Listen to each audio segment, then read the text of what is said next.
Hi, this is Lee Robinson, production designer on Until Dawn. The production design for Until Dawn started with the great teen horror script that sets the characters in a Canadian winter mountain lodge, being a contemporary setting with visual clues derived from classic films of that genre, such as Hitchcock's Psycho and Stanley Kubrick's Shining. The storyboards are vital to the production design, as it allows the designer to understand the scale of the environments to be made and the detail that would be seen to create the atmosphere of a horror. This took us into concepts that took these storyboards further, visualizing the world through the color palette, the lighting, tone and the mood, and developing key locations such as the lodge, the cable car stations, the forests themselves, the wilderness. As you can see, the environments and atmospheres change quite a bit from warm and inviting to cold and threatening. The Millionaire's Mountain Lodge was a key example. It was designed to be made from nearby stone and timber, embedding it into the landscape, with a contrasting and contemporary interior needing to be opulent and extravagant. We created dark and claustrophobic corridors with ominous and large open spaces, almost cathedral-like in size, and with huge structures to silhouette and dwarf the characters within, providing a labyrinth to explore and wander.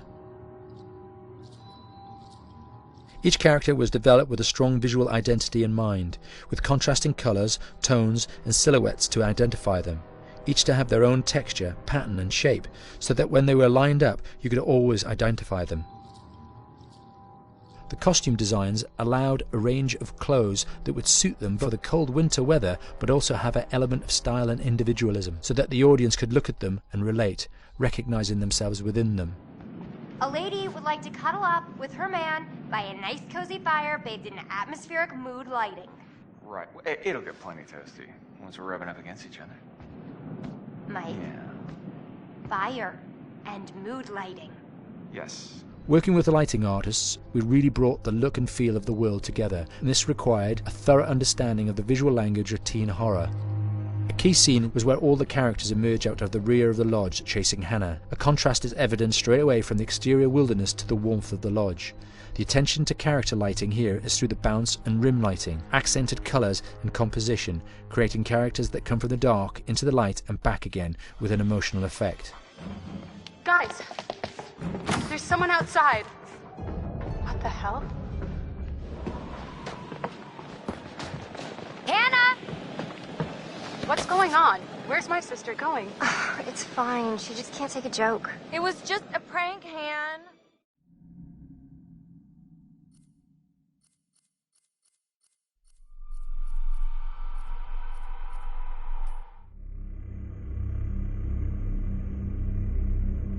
Until Dawn is a game that's full of horror, and one of the things we decided to do early on was to take a scientific approach to how scary it was.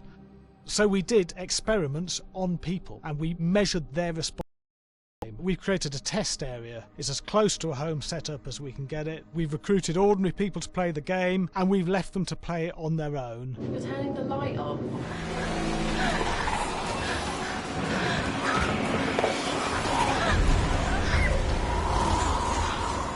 The only difference is it's rigged with cameras and microphones that relay the data through to the next room where people are watching them play.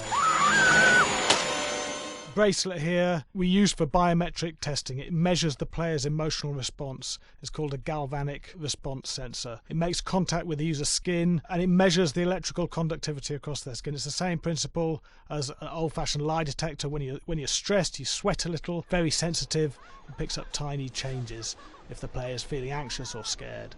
That data's fed back to a testing team, it comes through as a graph. I'm so sorry.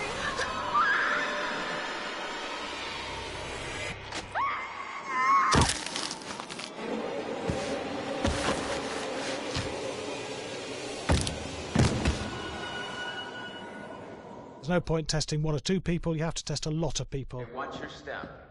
When we have a scare that's consistently has a measurable emotional response, then we knew it was good. If it didn't have that, it goes back to the team for improvement. The data doesn't tell us what's wrong with the scare, it only tells us if it's working or not. Wait, okay, so you hear that too, right? Josh. Here we have a chapter relatively early in the game. Weird totally regular.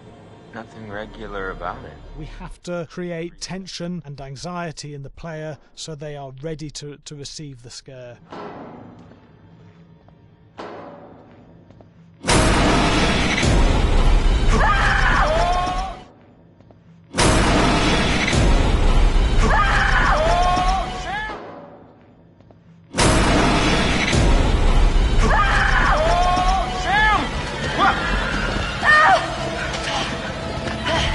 Give the player time to recover, to cool down, to calm down, and then start building the tension again before we do the next scare.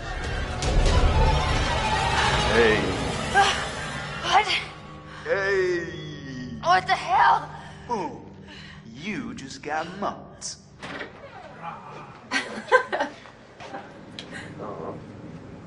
Yeah, it was such an adrenaline high from that game. There's two things we found. One is we could look at the scares, analyse if our expected scares were working effectively. Were people shrieking and covering their hands, or were they getting an emotional response from it? And being scientific about it means that we strip out people's opinions about whether things are working or not. We've got data, and we look at the data. If it's working, we're happy with it. Really scary. Bit scared and wanting to get away. I actually be maybe a bit scared to play on my own, but in a room with the lights on, yeah, with some other people as well, yeah, maybe.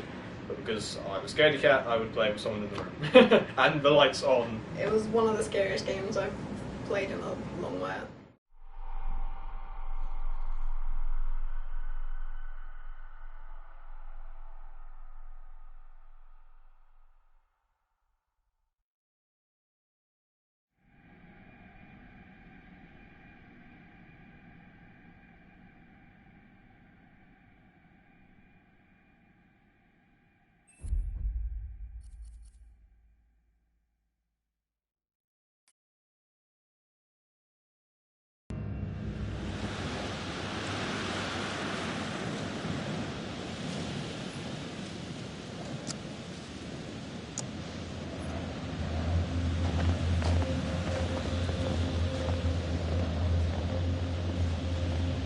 I can't believe Josh is dead. I can't believe how he died. No, I mean, what if they were wrong? What? Maybe we should have checked the shed to see if it was really true. I don't know. There are some things that once you see them, you can never unsee them. Yeah, I guess, but some things you have to see for yourself. I'll take their word for it.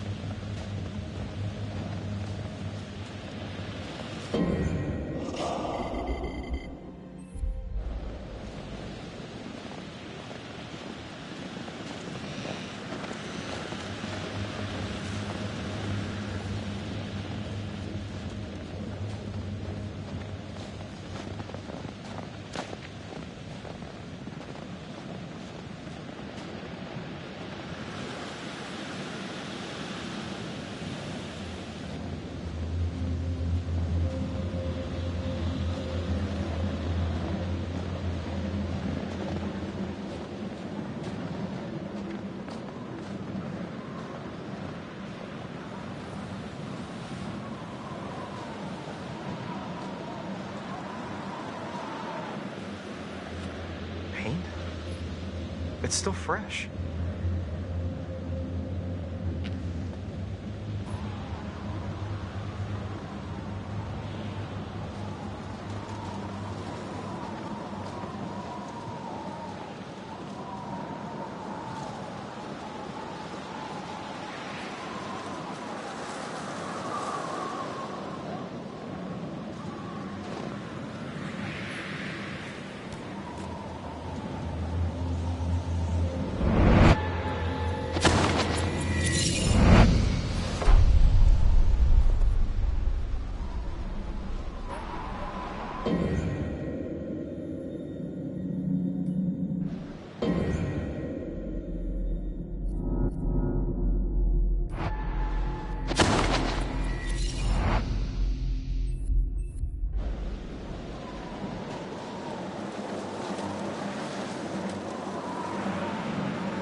Look!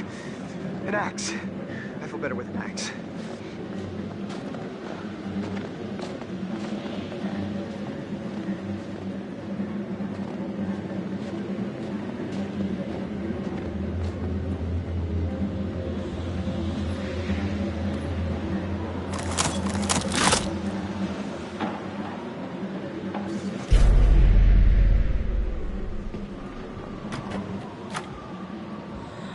What now? This is locked, Matt. We'll break the door down, will ya? Whoa, wait a second. We start smashing shit down, he's gonna hear us. Well, you got any better suggestions? I don't know. What about... Look! What? The window. That's great, Matt. I can just about fit my lip balm through that little slot. No, come on. You will never fit through there, big guy.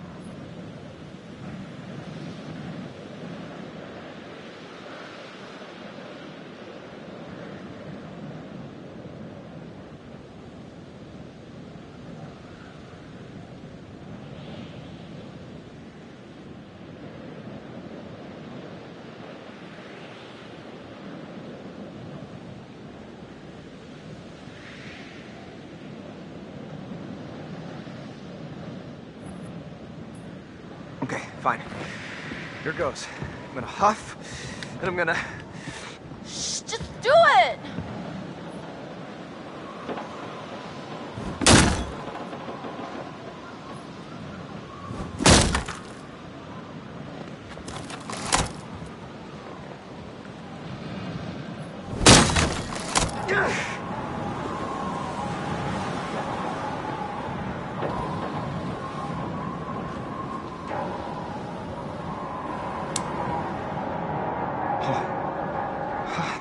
Damn.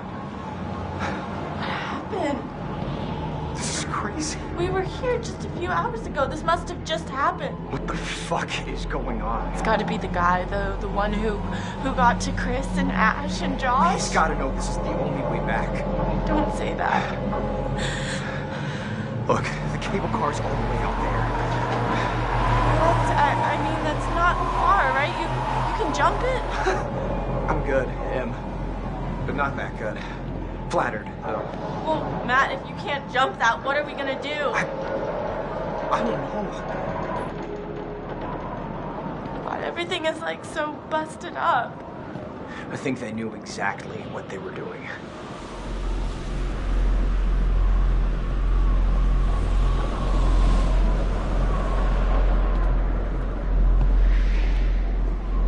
Someone really did a number on this joint.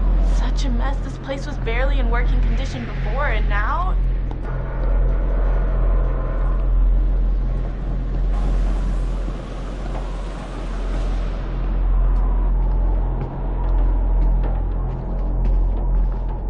There's gotta be something we can do. All ears. Well, look at all this crap. There's gotta be something useful in here, right?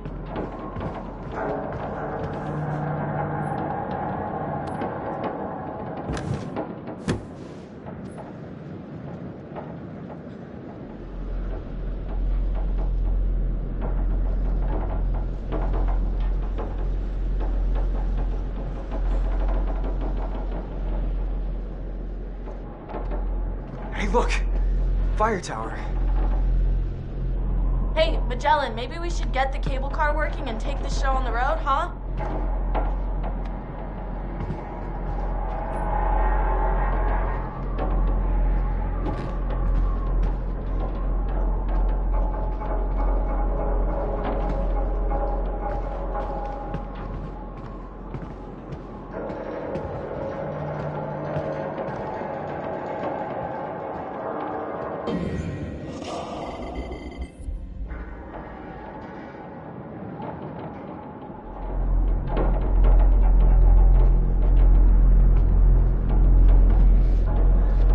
Very friendly. Unfollow.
keys, no cable car.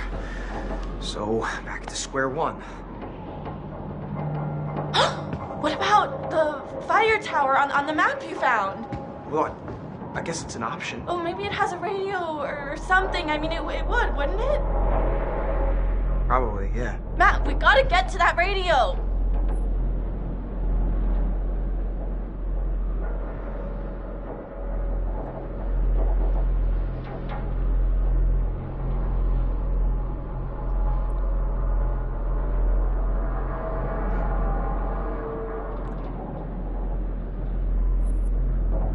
We can use the radio to call for help. Somebody's gotta pick up the signal. Wow, Matt, good call. Radio. So smart. Why are you being so bitchy? We're in a serious situation Well, here. Matt, easy.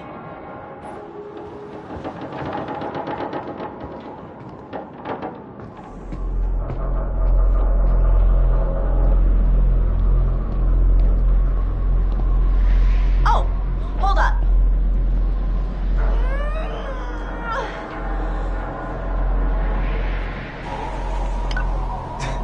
What's cooking? Good looking? Getting us out of here, Mr. Meat for Brains.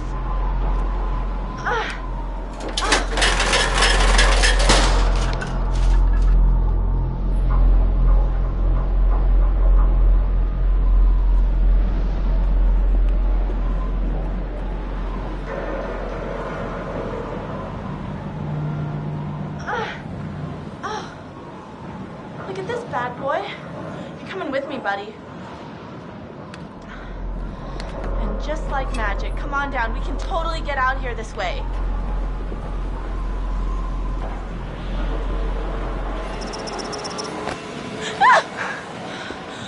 You alright? Yeah, thanks. Maybe, you should go first to protect me. Okay. Okay, easy now. Okay. Alright. Oh my gosh. Almost. Almost. I'm feeling kind of faint. Don't look down. Whoa. Okay. Okay. Holy cannoli, thank God that's over. Yeah, for real.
What if it doesn't work? What?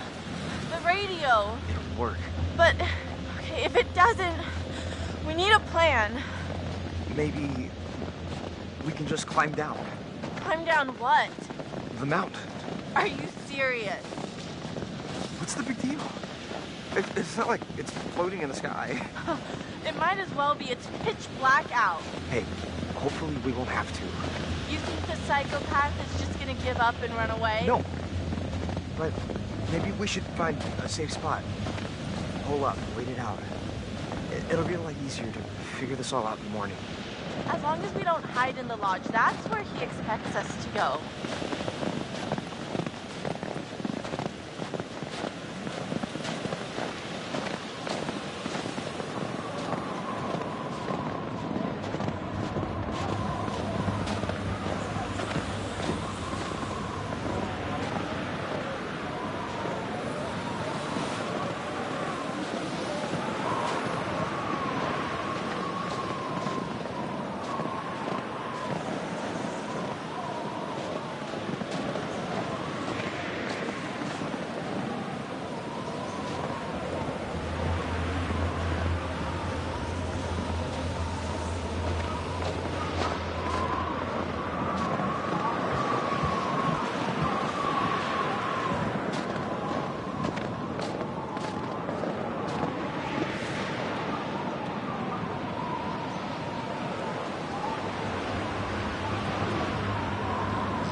Bye.